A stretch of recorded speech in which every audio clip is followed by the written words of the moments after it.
Cease and Cease and Desist and reality TV. Okay, what is this all about? I found this one recently. In compiling all this, some of the stuff I've had for a while that I'm like, all right, let me put this into my narrative. And then this one was just a recent one where I forgot I did this, which I have startup ambitions, social media ambitions. So this one is important just to capture some of those ideas that I guess I've been on this track for a minute. Document number 1, Perkins Coil, or Perkins Coie. Perkins Coie. Shaz at CraigHunters.com. Craig Hunters, what's that? Craig Hunters, care of blah, blah, blah. 68 Jackson, apartment number 1F. I don't know who lives there anymore. Go bug them. Just like 13 Carmine number 13. I don't live there anymore. Go bug them. Attention Craig Hunters. Demand to cease and desist unlawful Craigslist violations.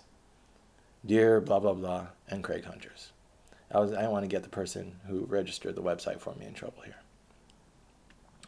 We are legal counsel for Craigslist Incorporated. Craigslist is the owner and operator of the Craigslist website located at www.craigslist.com and the classified ad and related services offered through the Craigslist website. By this letter, we demand that you immediately cease and desist your abuse of the Craigslist website and services and your unlawful violations on the Craigslist legal rights. Craigslist has become aware. Oh, you forgot a capitalization. Really? Come on, guys. They pay you really good money to write these legal letters. At least you can capitalize the beginning of all your sentences. Craigslist has become aware that, oh no, but Craigslist itself that was my mistake. Craigslist, the name of the company, is never capitalized even if it is the beginning of a sentence, which tells me that it was incorporated as a lowercase word. See, you learn something by paying attention. Craigslist has become aware that through the website CraigHunters.com, you have offered and may continue to offer and sell services that enable others to automatically post multiple ads to Craigslist and to circumvent Craigslist security measures.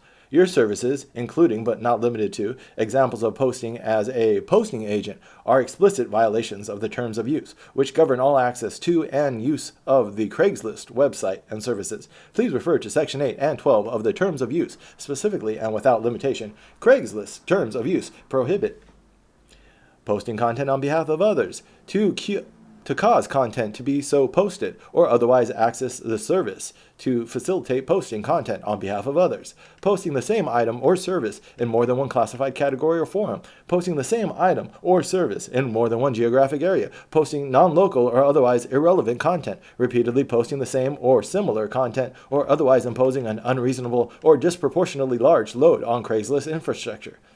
Attempting to gain unauthorized access to Craigslist computer systems, or engaging in any activity that disrupts, diminishes the quality of, interferes with the performance of, or impairs the functionality of Craigslist services or the Craigslist website, using any form of automated device or computer program that enables the submission of postings on Craigslist without each posting being manually entered by the author thereof, an automated posting device, including, without limitation, the use of any automated posting device to submit postings in bulk or for automated submissions of postings at regular intervals, and making available content that uses automated means, e.g. spiders, robots, crawlers, data mining tools, and the like to download data from Craigslist. Under the terms of use, in addition to other remedies, Craigslist users are liable to Craigslist for liquidated damages in a minimum amount of $100 for each item illicitly posted in violation of the terms of use. In addition to violation of Craigslist terms of use,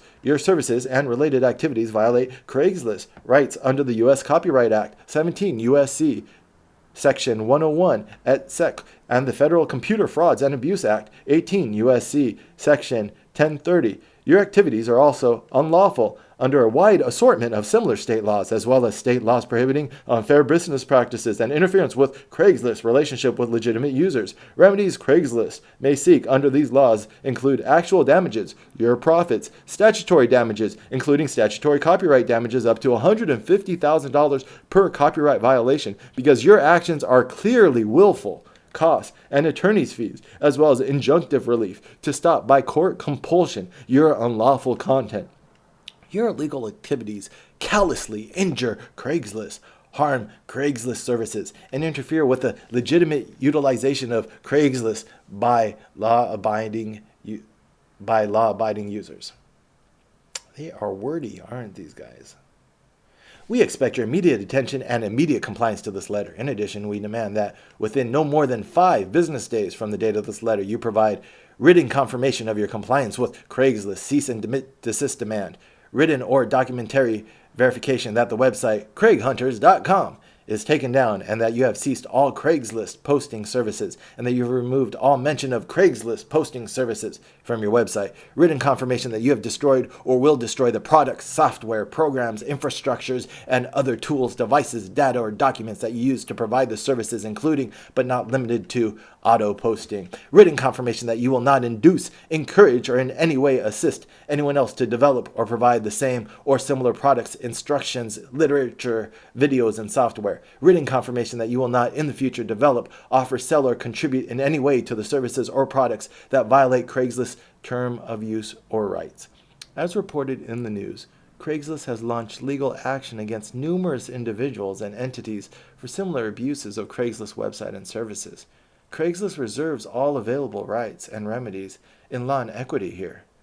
You or your counsel may contact us at the address, email address, or telephone number listed above. Very truly yours, Fuckface McFuckerson, right? Lilingpo. Anyways, my friend, when he got this, he was like, you made it. You have a startup company. Once you get your first cease and desist letter, you just take that to the bank. So I should have taken this to a VC and said they're shaking in their boots. Craigslist is, but I was more interested in creating art and creating love, learning how to love, learning how to be a sensitive artist. Why did I create Craig Hunters? CraigHunters.com. I was using Craigslist a lot. I used it to get laid now. I used it to meet a couple people. I used it to get my Greenpeace job. I used it to get my apartment. And then being with this girl, and from the last episode you can tell that we were exploring some drugs too. I was like in New York. It seemed like everyone did coke, so I was like, well, shit. When in Rome, with this girl, she was doing that dominatrix job, and coke went hand in hand. When I said that this guy would come in and just be like, I don't want you to fucking tie up my balls or shove a dildo up my ass. I just want a pretty girl to do coke with. And then so like she had people giving her money and coke easily. If you're a pretty girl in New York, seems to be the score. And so when I would hang out with her, we'd be like, when I started living with her, we were like, I remember one time she came home with a big bundle of money in her purse. She was like, all right, this is for rent, this is for food, and this is for coke. And then we went out to look for an 8-ball. That's what I'm pretty confident in telling people, just make your own opinion on drugs, because if you get caught up, you get caught up, but well-balanced individuals usually are able to tell the score. That's how we used to treat civilization and society, with free will. If you get caught up, you're probably treating a symptom of a hole in your heart, is a romantic term, but psychologically, these things by themselves usually don't create the issues. Some people are prone to addiction, but if we legislate based off of the most vulnerable and prone among us, then society's laws are just going to ever increase, because we'll always find a more and more vulnerable victim, which will justify more and more legislation to take away the rest of our rights. That doesn't make sense. That's why when you read old Sherlock Holmes, a guy like Sherlock Holmes, when he was trying to solve a case, would inject a little cocaine or do a little something. I have friends who, if they're doing a long road trip, they'll have a little something to help them. We used to give amphetamine to our fighter pilots. A really good example of this is Vietnam. A lot of the guys over there were doing heroin. When they were over there, they came back, they socialized into normal society. Some junkies came back, but a lot of people just stopped cold turkey. I'm not saying that everyone can do that with opioids, but I think if given the choice, everyone wouldn't start an opioid addiction. We have to give people credit. If the literature's out there and real drug education is out there, I didn't choose to try heroin until I was in my 30s at a certain time in my life where I was really testing my mind and my beliefs and exploring this idea of addiction and other people. I don't want to be superstitious, and I'm trying to, especially this year, attack any superstitions left within my brain, which is why I had to walk away from the language of Christianity. Even though there's some good, there's some bad, so I kind of had to make a judgment. As a whole, that philosophy is negative. As a whole. And I'll have that discussion with whoever wants to have that discussion, but as a whole, I think it's done enough damage. Religions with names for God or with requirements of subservience do more damage than good. I have to, at one point in life, after reading enough and seeing enough people, you have to call certain things. Opioids are highly addictive. You probably shouldn't do them. If you want to try them, I would suggest having very strong emotional connections in your life first, because it's an artificial, very strong emotional connection. When I did it a couple, how many times I did? I did a couple lines. So it was like one night of partying with that girl, and then I tried Oxy too, like some of the blue Oxys, which apparently are very strong. When I did it, I have the recording. That'll be great. I can't wait to go over those recordings. But I told her, I was like, this is love. This is that. So that feeling when I wrote that morning of that other video of the tendrils of a delicate promise. You're laying in bed after a really good physical connection with someone that you're starting to realize that you're falling in love with. If you put that in your body just by pushing a button, just by snorting a line, that could really fuck you up, because that's what I realized about love is when I'm dealing with someone and they've had these relationships in the past, our relationship will eventually maybe grow past that last one. But what if in this scenario, you have a relationship with someone and you have children with them and you marry them in 20 years, married to this person with children, you have a whole life. And there's negative like there normally is, but this is as positive as a relationship gets. You raise the children, you live a full life, you go through your highs and lows, but this is your coupled partner. Like, we're turtle doves in life. We mate for life usually as a human species. This was your mate. They die. You still have another 20, 30 years. You're in your 50s. You're very healthy. This was a tragic accident or some terminal thing. You might be able to find love again in your life, but can you find it to that height again? That would almost devalue the memory. So that's a really tricky one. I haven't solved that problem. I might never, because I might never experience it. I can only imagine. But so I only brought that up to think that, like, sometimes you might get in a situation where, yes, you can love this person, but it can never match the past. But there definitely is something to do with love and our emotional bonding where our current situation isn't isolated. It's current situation in reflection of what we've been through before and also what we anticipate. And that's a very Zen Buddhist, meditative type. Suffering comes from expectations. Adjust your mind and calm your pond, and you'll have less suffering. You'll be able to endure more. I think that's the benefit of any spirituality. You only get mixed up when you start putting names and labels and tribes and saying our club is the better club and you're going to hell if you're not a part of our club. As long as you don't think you're better than anyone else, your spirituality is probably pretty cool. As soon as you start thinking that you're the cool kids, that's where I wrote, pointing at evil becomes evil. If you believe evil's out there, allow it to self-destruct. There's a pattern to life, live within it. The energy you put out there is the energy you get back. All this shit's like stuff we don't even have to talk about. Just live life and you'll agree with it. And then when someone says it, that's the type of that's what wisdom is. It's what you can say and have be recognized without the person ever hearing it before. If you say something to someone and someone's like, that's right, but they've never heard that before, but they've lived it. And that's what wisdom is. Wisdom is lived knowledge. It's not facts and answers. It's patterns of life that we just know is right because we've seen them repeated in different ways. So that's what drugs interfere with. That's when you're doing a psychedelic practice and you're fucking with reality, then you have to come back and you have to make sure that you still believe in reality. I've met people, I know people who've done psychedelics and I feel like they're not rebuilding as much as they're deconstructing. So now where are you putting yourself? I've hoped to get to the highest point of a psychedelic practice. I haven't even done ayahuasca yet, but I'm humble in my walk and I want to make sure that my construction of reality is strong enough to deconstruct it. And some people might think that when I tried DMT once and it didn't really take, they said, oh, your ego's too strong. But I do want to get to the point where everything dissolves completely, but also I have a certain perspective that I walk through life. So when I trip at the highest level, it's just a path. It's an intuitive thing. Sometimes I can't even explain it. I do things when I think I should. Um, Anyways, why did I get on that? Fucking oh yeah, why I was not. I had a company called Craigslist Hunters, and I had people giving me money in order to post for them on Craigslist. It was a business model, the beginning of a business model, and the reason why I care a lot about this is since then, I've seen OkCupid. This is why I think I project a little bit to like Joe Rogan and other like I call him flag fucker. Like I don't like that guy. Why don't I like the guy? Well, some of it is because of how he acts. So some of it I don't like his personality. Like he reminds me a lot of like people I don't like in life that I've met. So he gives off a little bit of a I would call it like it sounds misogynistic or something, but like a little bitch personality. He acts like a little bitch sometimes. Like he doesn't act straight up. He acts a little bit deceitful, and I don't know the guy, but the way he comes off kind of like not sincere in certain ways.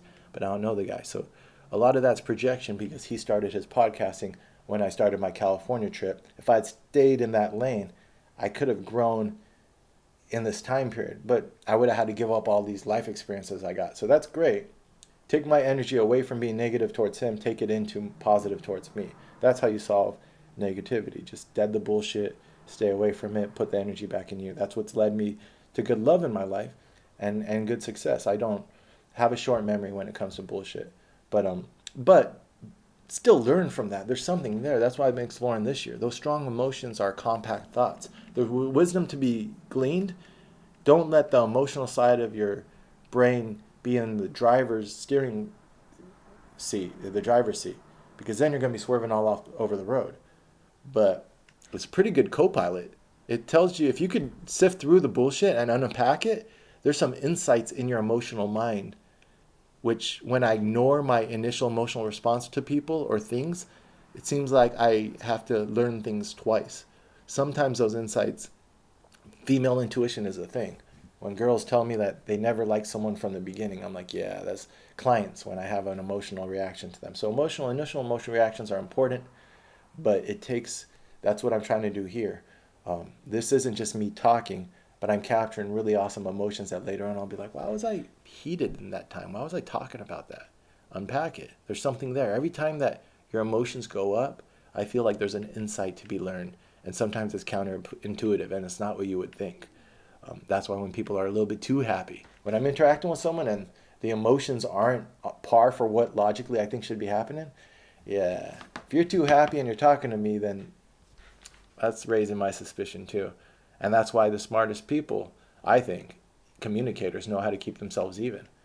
They know how to keep a good poker face. When we're talking business, we're going to stay even, because if I'm giving you tells about where my emotional indicators are, I'm letting you know what is important to me or what I value. And now you know maybe where my pieces are on the board that you can go and influence. I want you to walk away from the discussion. That's what I noticed when I was negotiating in real estate, is a person who reveals less information has more leverage.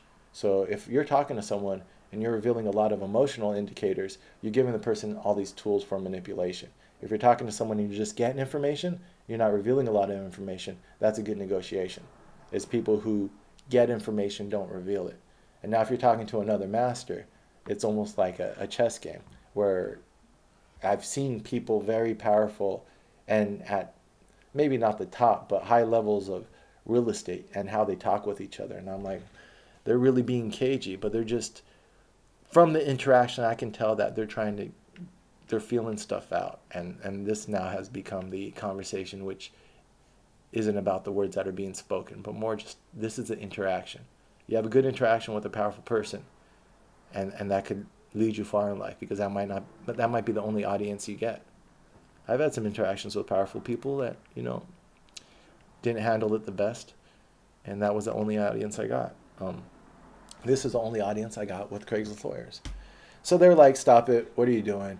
We're going to fucking sue you to kingdom come. I'm like, whatever, that's not even fucking my lane. I'm out of here. I'm out this bitch. I'll get another job. But I did it for a little bit. I got their ire. Oh, so if I'd stayed in that lane, let's see, what companies came since 2009 off of Craigslist? Well, I saw the opportunity, and that's what I'm noticing in my mind. My mind sees these opportunities. Perhaps now is the time to start capitalizing on them. When I had the client who was a VC guy who had gone through a couple rounds of funding, and he told me that he passed on Airbnb, but he did invest in Indiegogo. He invests in over 1,000 a year, no, not 1,000, 100 or so. I think I worked it out to one every couple days. He interviews over 1,000, so he's in the scene. How can you interview over 100? I might not have these numbers right. He interviews a shitload of people a year, and he has real money to invest in, tens of millions of dollars, and he's returned his investors' money a couple times now. He's done a couple rounds, and so he's on his way up. And he told me that and he was my age, around my age.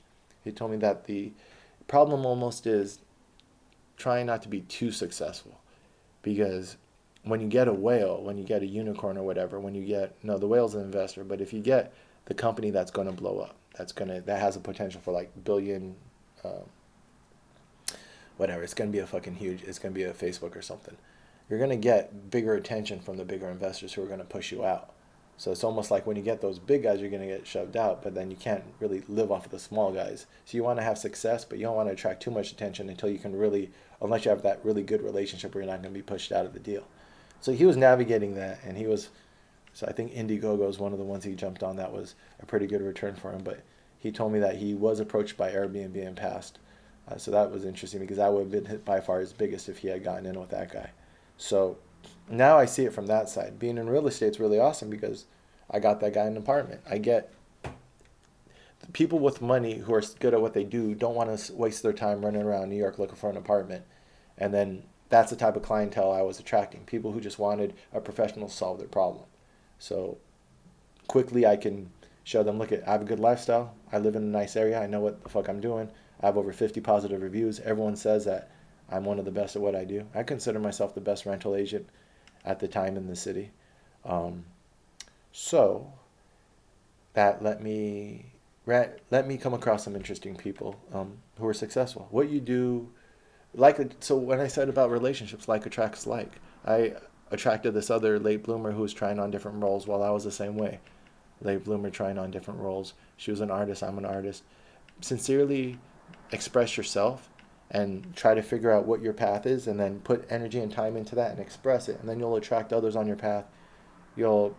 I think some people are so caught up on hype and trying to play the game that they don't, and that's pretty much from top down what our culture feels like, fake it to make it, blah, blah, blah. But then you end up in a relationship with someone who doesn't even share your passion or your interest. And you look great together, and maybe you're even on the same track, but you weren't even interested in that major. Now you're not interested in that career. Now you got a girlfriend who that might be her passion and that's not your passion. And you wake up and you're 35, 40, and you want to fucking gnaw your arm off and fucking go run away to another country or something like that with little mongoloid children that you don't even love. No, I don't know about that. That's being harsh. Anyways, if not before fortune, I could have taken this idea, thought about how I can monetize services off of Craigslist, because obviously I was proven, basically this was a proof of concept that Craigslist, just like Reddit, it's a hard interface for people to use, but the services are gold.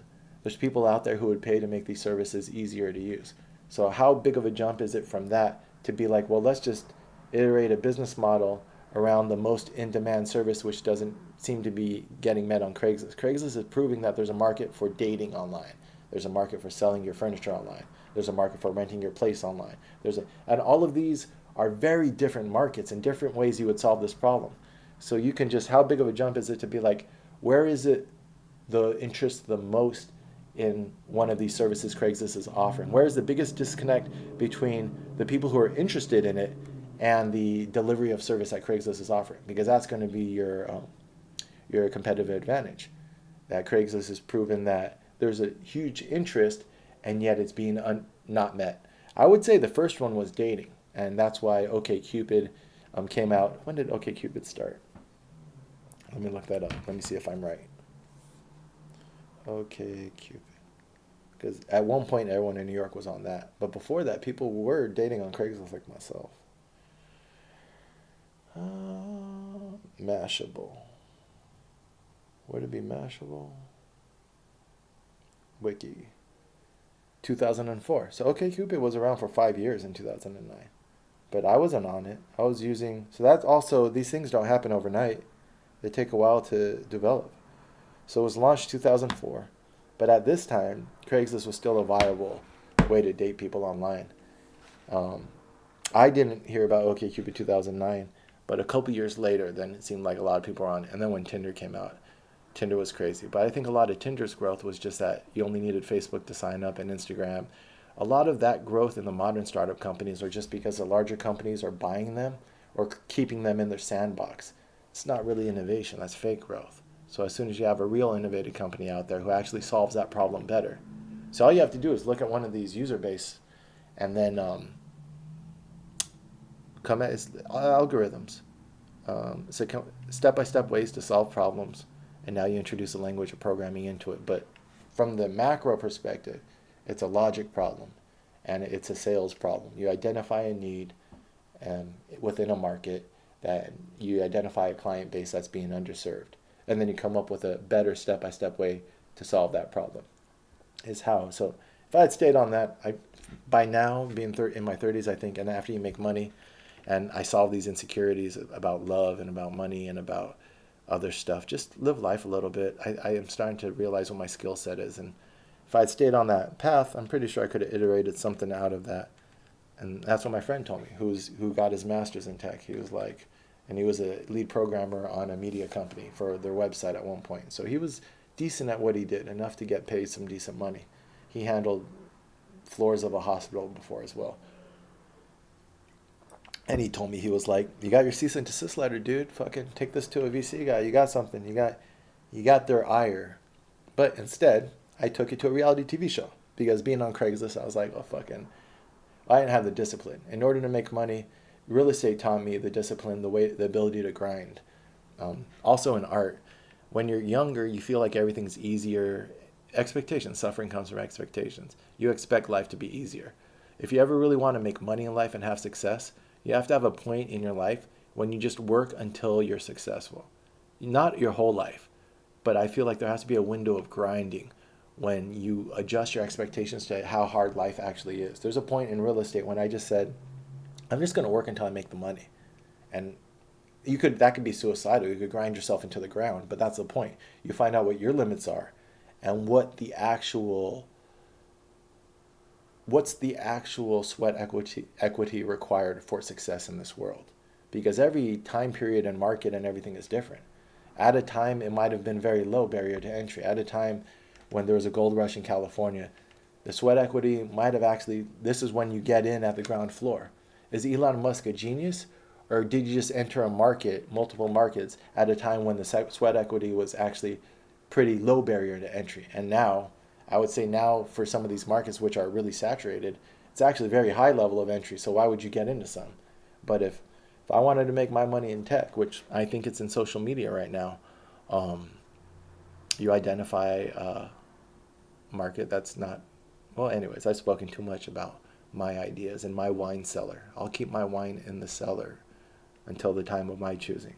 But at that time, I didn't have as many tech ambitions. So I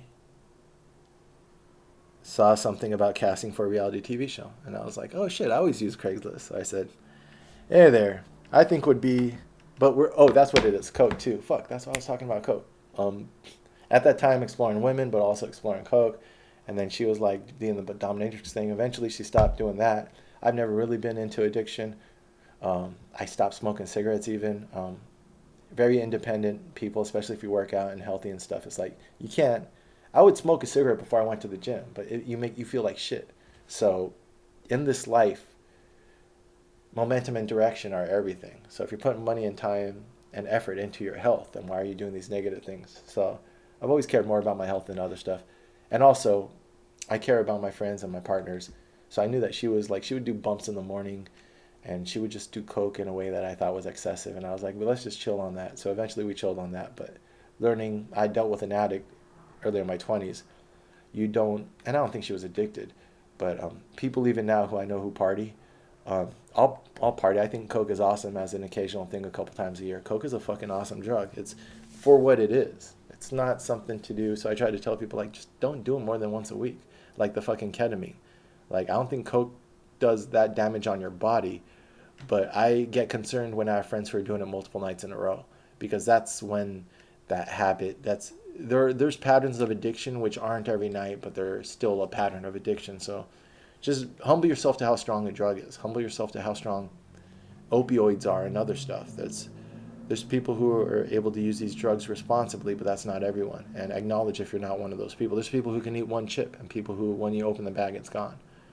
If you're not that person who can eat one chip, maybe you shouldn't keep chips in the house. I can't keep cigarettes in the house. There's some people who could keep a pack of smokes and just smoke one every now and then. Nicotine, to me, if I have a pack of smokes, I'll probably smoke it. So certain drugs, I don't keep coke in my house. I don't, not because I'm afraid the feds are going to knock down my door, but that's a strong enough drug that I won't want to keep it on me. I wouldn't want to keep opioids on me. That's certain drugs are strong enough that I would want to keep them away from my reach because they're not. But this is, I think, how you would handle drugs in a free society. Is you allow people to be adults, and this is how adults would act. I'm not going to keep highly addictive substances around me just because I acknowledge how highly addictive they are. That doesn't mean that on like a holiday, like fucking, that's how it is in the Caribbean, around like Christmas and shit. There's some people that you wouldn't even expect who get down like that, but they're adults. They're like fucking on like the festival, like festivities. If we're drinking for multiple days, then yeah, we're fucking staying up and we're having, because you get these stories out and there's like coke fueled idiotic nights of just smoking cigarettes and doing coke are unhealthy and they're silly and they're not the best way to solve the world's problems, but they could be a bonding experience among tribes and cultures, I'm sure. I'm pretty sure that's how natives use it. You don't always get yacked out, but there's a time to get yacked out. I don't know. That's right now. That's where I'm thinking. Maybe I'll grow out of that too. Um, but anyways, so I brought that up because well, there's a memory I wanted to mention. These memories are funny because sometimes you won't remember them again. So when I have them, I want to say them because maybe, especially right now, if I try to do some more crazy shit in my life, that's what this is partly. I'm clearing out my old memories because fucking there's might be a lot of shit that happens very shortly, and so I want to have as much bandwidth possible to deal with it. But then some of the stuff how many more times am I going to recollect some stuff like this? So there's this time we had a record player because we're hippies and we have no furniture and we're sleeping on the floor in that bumfuck apartment in Bushwick with the Chinese landlords. And she's still the dominatrix and source fucking. And I'm over here trying to sell timeshare packages to Canadians while she's out there sticking shit in people's ass for money. And fucking, and then we're partying and she's like, I'm not going to the club she normally goes to because I wouldn't be allowed in because I'm a fucking hipster type, like mustached bum. But and she's like getting like these guys inviting her over to $5,000 tables, and fucking she went to one party at where was it? She told me I like to know a little bit about fancy stuff, but back then I didn't get a chance to peek my head into that door. You need money as a dude usually to peek your head into that door, unless you got like a rich girl helping you out. But as a girl in New York, you can usually just, so her and her friends would be able to get into, I think Fat Baby is where it was, where they had this one show with this guy who stuck a bottle of champagne up his ass and then fucking sprayed it on the crowd. I don't know what the desire is for something like that, but that's like the wild and crazy part. It's like, oh my gosh, this fucking dominatrix transsexual something was spraying the crowd with champagne bottle. Anyway, stuff like that in New York. There's I've gone to House of Yes is a pretty good scene right now. So the House of Yes I've been to, and there's cages and there's crazy stuff going on, and ended up in their hot tub with someone. So I've had my fun later on when I had a little bit of money in order to get access to the cool kid parties, but just to see what they're doing. Oh, that's what you guys are doing. That's what you think is cool. That's cool. I still have my Shaz philosophy. Wake me in my own bed after a full rest to make love before eating a large breakfast of meats and fats. Smoking deep in conversation. That's not how it goes. But why did I bring that up? Oh yeah, so we're record player in that little room, no furniture, inflatable bed, purse full of money, and blow, listening to the Beatles. And what were we listening to? What was the song while we were having sex? And I realized how much harder it is to have sex on. You're horny and yet your dick doesn't work. And that's one of those young things you learn And that's another thing. It's like, if you like sex and you like other stuff, it's like, why would you take steroids if there's a chance that your balls could shrink? If I'm trying to, like, that's what, like, you learn to not get too drunk. You want to get loose, but if you have to drink to get loose and you're going to inhibit your performance later on, there's a devil's gift here. There's a trade-off. If you like to, and it seems like in my experience, Coke makes girls horny, but that might be indicative of our culture. Coke gives you confidence. So why do girls need Coke to have confidence? They don't, maybe. Maybe we just don't realize how much society is attacking female confidence. So there's some interesting interplays here where a relationship or a correlation one way might not be indicative of the pattern you think. It might not be that Coke just triggers a female brain, and it might be that society is constantly shitting on the there's some I could see that happen. There's some misogynistic aspects to our culture. Do I contribute to that, the way I talk and the way I live? Well, that's the introspection that everyone should have. So that's why you speak, well, that's why I speak like this and live like this, because honesty and sincerity correct towards the truth. But I am sure I am inviting a lot of correction. We're listening to a record, the Beatles. It was a wild song. I forgot what, but it's a fucking wild song. It's one of their crazy ones. It's not. I just remember it was just like, we really, really wanted to have sex, and I was being really, really bad at it. And that's where I was like, you know what? This Coke isn't really everything is cracked up to be. It's like fucking what's a good metaphor for it? It was like a lot of buildup for like a very frustrating, like, this fucking is not working. So anyways, so it's good for some things, it's not good for other things, and then we tone down on that, and I think that's where weed helps too. Weed is a very good introspective drug. So if you have a good weed practice, a lot of the addicts I know who are recovering now smoke weed. If not now, like Addie, she doesn't really smoke, but she respects her sobriety so much she doesn't want weed or anything. She wants to really build a sober foundation, and I respect the hell out of that. I'm like, are you sure you don't want to smoke a joint? And she's like, no, I don't want to change. Like, I'm really trying to just get to know this person, this sober person.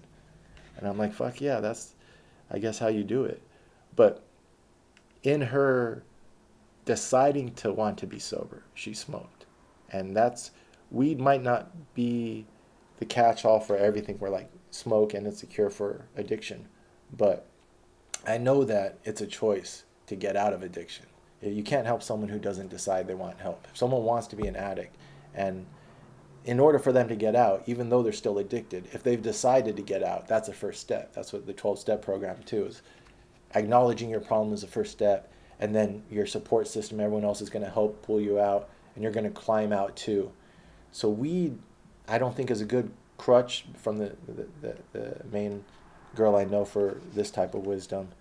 Is you apparently want to build that sober foundation, but when you're trying to look at your life in new ways to actually recognize yourself and look in the mirror and realize you have a problem, we might give you that one aha moment, because it does in arts and other stuff. So yeah, it's weed changes your perspective a little bit, which is good. So I think that helped us. I don't ever think I got caught up too much. I think she was a little caught up in that lifestyle, but then she stopped that job, and then we stopped doing so much blow. Well, we moved from California to New York to California. That helps too. New York City just seems to be so much a part of the lifestyle: drinking, going out, fucking the party promoters. What is a party promoter but the guy who's got the connect? Because that's where the party's at. So like all these promoters she knew, and fucking it was just a lifestyle.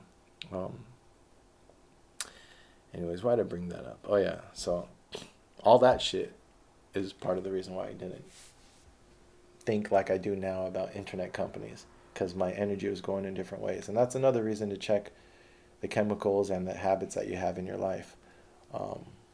That you only have so much energy in life. So if you're putting it towards this one thing, then what are you taking it from in another thing? Life isn't all about productivity. So someone who says they just want to grind all their life I said that earlier, grinding. It's important to grind at least once in your life. So if you want to be successful, you might believe like I do with a romantic idea that there's quality of life too, and if I just grind all my life, I'm wasting it. So I've definitely worked in fits and starts and then stop and then start again. But I had a time when I grinded, where real estate was all I did, and I learned it really well, and I learned how to make money really well, to the point that $10,000 to $20,000 a month was a salary. I turned a commission only job into as reliable as you can get, and it's a very unreliable business. So for me to grow my income from 40,000 to 90 to 130 to 170, and if I stayed in, I probably would have. I was gonna start marketing to a different type of clientele. Um, was a it was a grind. That was that time. At this time, it was experience. So at this time, I was like, I need experience. A little bit of what the drug thing was like. I don't want to be superstitious about this shit. That's what I do with my young friends too sometimes. Like I found some fucking some blow in my house at 13 Carmine, and I was like, all right, whose coke is this? And fucking my roommates were like, no one wanted to fess up, and I was like, all right, we're doing it all tonight. I don't just like cigarettes or something. I don't just keep it around. I'm like, no, we're gonna have a coke night. We're gonna do it all. Invited some young friends over, and I was like, you guys fucking, we're gonna do some lines like adults. And then I think I told my friend, I told her, you're not an adult until you do coke off a mirror or some shit like that. But I don't know. She cracked up. But yeah, don't be superstitious about it. It's just a fucking drug.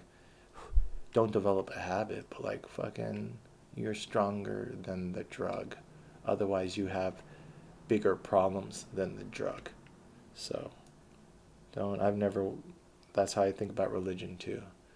People say, you need Jesus, this and that. I'm like, if Jesus is love, I could fuck with it. If he tells me I'm going to hell if I don't believe in him, that's asshole Jesus, and he could go fuck himself. So like whatever your religion, if it's positive and inclusive and helps perfect my character, great. But if it's judgmental, no one's above me. Nothing's above me. I'm not superstitious. Your religion's not sending me to hell. All it is forcing you to live in a hell of your own design, because it's divorcing you from other loving people on this earth who are no better and no worse than you. It's a very foundational, logical belief in life. No one's better, no one's worse than you. We all have our unique gifts.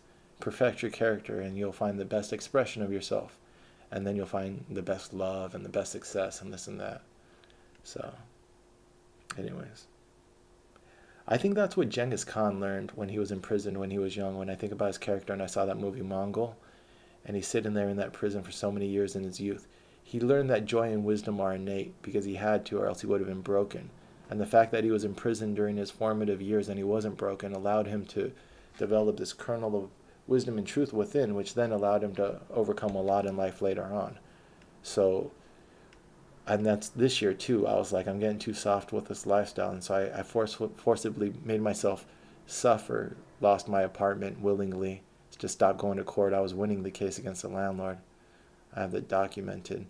I got them to the point where they were going to have to inspect the apartment and start doing repairs. But I just stopped going to court. But I was like, I need to lose everything. And now I've lost it. I didn't lose my life, but I lost my comfort and I put myself in tough positions to just remember what I believe. But here's Shaz email talking about other times in my life. June 29th, 2010, when I was a glutton for experience. Hey there, I think I would be perfect to play a part of such a series. Craigslist has played a huge role in my adult life. I first learned about this site when I was 22 years old in Berkeley, California. Since then, I've rented places, found jobs, dallied in casual encounters, been on serious dates, bought all sorts of goods and services, habitual rideshare addict, the list goes on. I met my fiance through Craigslist on Christmas 2008. We were both bored in New York City for the holiday. Craigslist was the obvious solution. She turned out to be staying right around the block from me in Brooklyn, came over for a drink, and the rest was history. I'm about to make my second cross-country road trip with Craigslist, this time getting a ride. The first time I gave a couple British go-go dancers a ride, and we camped along the way. Made it on a $300 budget. But I can't say it's all been good times. Although out of my hundreds of interactions on Craigslist, I can't say I have any regrets meeting anyone. I do regret getting on the wrong side of Craigslist organization itself once. In New York, I had the great idea of starting a Craigslist search service company called Craig Hunters for people too busy to spend their time searching on Craigslist.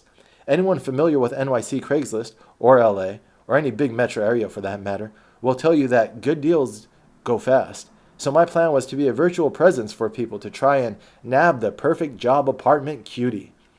I was even making resumes and personal ads. I figured Craigslist had given me so much, why not share with the world? But Craigslist org did not look kindly on my entrepreneurial spirit and soon sent me a cease and desist letter.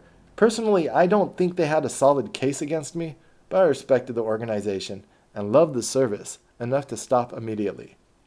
Anyways, as you can see, I've had a long storied history with Craigslist, and the above are just a few of the details. Let me know if you would like to know more. It's a great site and a great community. Honestly, never a bad encounter in 6 years using the service. Wish you the best with your web series. David McNerney. So, that's cute. Whenever someone tells you honestly, they're probably lying. There's a couple contradictions in there. I can't say it's all been good times, and then at the very end I say, well, I say honestly, never a bad encounter. I'm not even trying to lie, but when I said honestly, it prefaces a direct contradiction to something I said earlier. I can't say it's all been good times and then honestly, never a bad encounter. Those are two contradictory statements. So the term honestly, just like I've been catching myself saying, these are lazy logic in our mind, which this is what the path of introspection is. There's overt deceit and then there's covert deceit where we lie to ourselves. When you start looking into your own mind and your own subconscious, you're trying to look for your blind spots, the things that you're not even really aware of. But there's these little indicators in how we communicate, which can give you a hint to the times at which you're not being the most honest with yourself. So whenever and in sales, you have to know when other people are trying to lie to you and fuck you too. So whenever someone says, honestly, Shaz, I'm like, oh, you've been lying to me up to this point? Now you're going to start being honest? It's a little joke, but it's a little like, look, cut the bullshit. What are we talking about here? So, without being rude, whenever you can ask a little bit more sincerity and directness from people, it's like, maybe they're not going to be nice now when they talk to me, but at least I don't have to be filtering everything that they're saying through a bullshit meter. So it's like, instead of being polite but bullshitting, let's be direct but honest. We could even be a little bit rude, but just now I don't have to run this bullshit meter in the back of my mind. There's this video where I was talking to this lawyer, and the first conversation I have with him, I recorded it. I tried to tell him that, like, look, we don't got to be friends, dude. Just tell me what you're going to tell me. I'll tell you what I'm going to tell you. Right now, we're just going to let each other know where we stand on this positions. We don't have to do that. Like, some people don't like small talk. I got shit to do, especially, it depends. If we're trying to build a relationship, the small talk is about further business. I'm trying to see what type of person you are, and this is a conversation above conversations where we're checking out character. But in my mind, if I've already decided we're not going to have future business because I've already put you in a box of character because of your actions, then let's just be direct, because now we're just moving pieces. If we're going to talk about power and what someone can do and real consequences of actions, then we're going to have that type of conversation. If we're going to have the nice conversation, it's for people who I feel like we have a future with. So there's times to be direct. I've learned that in business too. It's like some people feel like you always have to be bullshit, and that's exhausting. The girl's the same way. It's like, if sometimes there's a dance, but sometimes there's not a dance. And when I feel like this antagonistic, threatening energy from females, I just cut it quick. Like, there's times to be nice, and there's times we can be equals in certain ways. And if there's going to be aggressive hostility, we can be equals that way too. It doesn't have to be physical hostility. I'm not an asshole, but I'm not going to take shit from a guy or a girl. So sometimes girls prey upon insecure men, just as way as sometimes men prey upon insecure men. I know how to deal with the men who do that. I also know how to deal with the women who do that. If you don't, then you're going to run into a ball breaker. And I had this girl, we were breaking up. We weren't even breaking up. We had a hookup thing, and then she acted a certain way I thought was immoral. She had sex with me and didn't tell me she had an STD, and I got that STD from her. It was like, was it the HPV or whatever? You have warts and then it goes away, and I had to get it treated or something. And she was like, I didn't know I was contagious when I'm on my period, because she had just come off her period. And I was like, you didn't know you're contagious when you're bleeding? Seems like a logical person would. That's common sense. So I thought she was lying to me, that she should have told me about that. Lesson to me, always wear protection. But then when we were breaking up, in my mind, I was like, we're not ever having sex again. It's not so much about the thing. I know that it's not, like, it's something that you can get over. Um, but it was more about her morally, like, all right, this is my type of person. But we made our peace then, and we still hung out, but we stopped hooking up. And she started getting more frustrated that I wasn't acting like I was getting into a relationship with her. But in my mind, I wasn't really, the way she communicated with me, now she was going to get a certain communication, and it was going to be more and more distant. And then at one point she flipped on me and tried to be a little bit attitude like this and that. And then she's like, she should give me attitude. I just was staying a little bit ahead of the attitude. Like, look at, dude, that's why we're not hanging out and this and that. And like, you don't gotta, at one point I said, like, you don't gotta bury your axes in the backs of your ex or some shit. But I was just smart with my mouth. And she's like, oh, okay, you weren't even a good lay anyways. And I just looked at her and I just smiled. I was like, you're going after my nuts now? You're gonna go after my balls? You're gonna tell me that I got a small dick and I'm not a good lay? Like, we're not even gonna be objective now. We're gonna be like that. You're gonna, like, this guy. Oh, it's just silly how guys and girls interact. Is that being misogynistic, or is that standing up for yourself? This guy told me once he had this hippie girlfriend who's, what do I mean by hippie? She's just going to UC Santa Cruz, and she has her strong beliefs, which are probably justified by the way our civilization is, right? Which has certain ways which are not good to women. But she's taking it out on him a little bit, and this is a good dude who has a wife and kids now, and I've seen him be good to women all his life. So he has sex with her, and then, like, afterwards, he's laying there with her. He told us this story later, and we all cracked up. And this is what guys do. We talk shit sometimes. Women are way worse at this, I've heard. But well, I know the size queens in my life. But he says, he starts talking about the myth of the female orgasm, knowing it's going to set her off. So he's like, oh yeah, the myth of the female orgasm. It's like, she's like, what? He was like, women don't have orgasms, only men have orgasms. We can't see, we ejaculate, when we come. But that's a big thing. People back in the day thought women, it's a different bodily function, I think, and I can't fucking ejaculate from doing sit-ups. So women have a scale, and I've talked to women, and I'm still learning, and the scientific literature is still learning too. But women are like, no, when it's good. But there is a point. There's a earth-shattering orgasm. There's a body-convulsing orgasm. And that whole shit about um, about women squirting, you might just be getting peed on, because I had a girl who squirted too, and that's a whole nother story too. I'm not going to put all my girl stories into these videos. But so he was like, but it's a different mechanism. There's levels to a female orgasm that obviously aren't comparable to male orgasms. Male orgasms is like, once we cross the threshold, we ejaculate and boom. But with the women, it's like, it's good, but it could be better, And then there's this earth shattering, like there's clitoral orgasms, which are just more on the outer, and then there's vaginal orgasms. That's another way to describe it. This isn't an exact science. Why argue about this shit? Why even talk about this shit? Practice it. If you have curiosity, go out in the field and do more research. But he, just to fuck with this girl, he was like, oh, the myth of the female orgasm. Girls don't. And she got so pissed off, and he was telling us about it. But that's why he broke up with her, not because of that, but because of the logic that, like, he was telling us, he was like, she just came twice, or she said she came twice. So it's like, either you lied about coming, or like, I'm bullshitting you, but why are you taking this so seriously? Like, we just had sex. This was after they had sex, and he started fucking around about the myth. But her identity as a victim, as a feminist, made it so he couldn't even make those jokes. Like, after, in the face of physical evidence, they both just shared that she had an orgasm, he wasn't allowed to joke about it without her getting riled up, which shows that maybe her emotional side of her mind was a little bit more empowered than irrational. Because there's a rational way to deal with that, even if she thought he was serious. Like, yo, yeah, you just made me came. You're being a dumbass. Can't come. Or a lot of women, as opposed to, like, not a lot of women, but in my experience, sometimes it takes effort for a woman to get to know her body and figure out how to come. And it's more convenient and more comfortable just to let the guy think you came, so that way you have that enjoyable experience and that good feeling. But there might be deeper levels of your orgasm and your body knowledge that you're just maybe not willing to explore with that partner, or you've never explored before.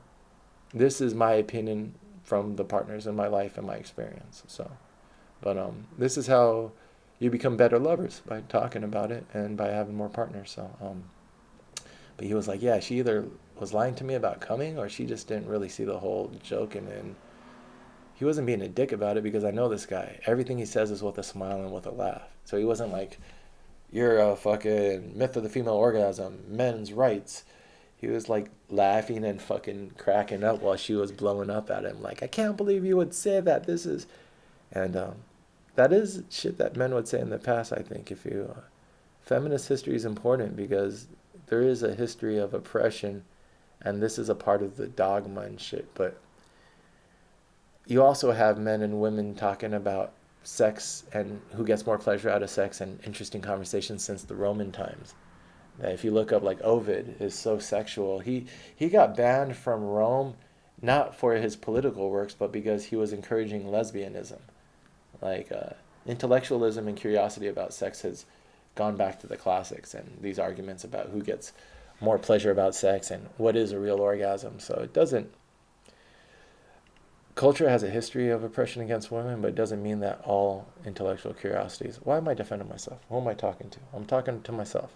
So I shouldn't be reacting to. But I find it interesting. It's fascinating. I think I need more research. If I'm talking about sex, I'm horny. So also, I'm talking about this girl. So every time I found in this process of going through my life and reviewing all these things, when I was doing the politics, I was really political, and I was like, oh my gosh, I was getting really upset during that time. And now I'm getting horny, because I'm talking about my first deep love and the first explorations of my physical body. And yeah, it's interesting. And then by the time I get to the end of this process, I will have walked myself through all of my little formative experiences I laid out for myself on my little breadcrumbs.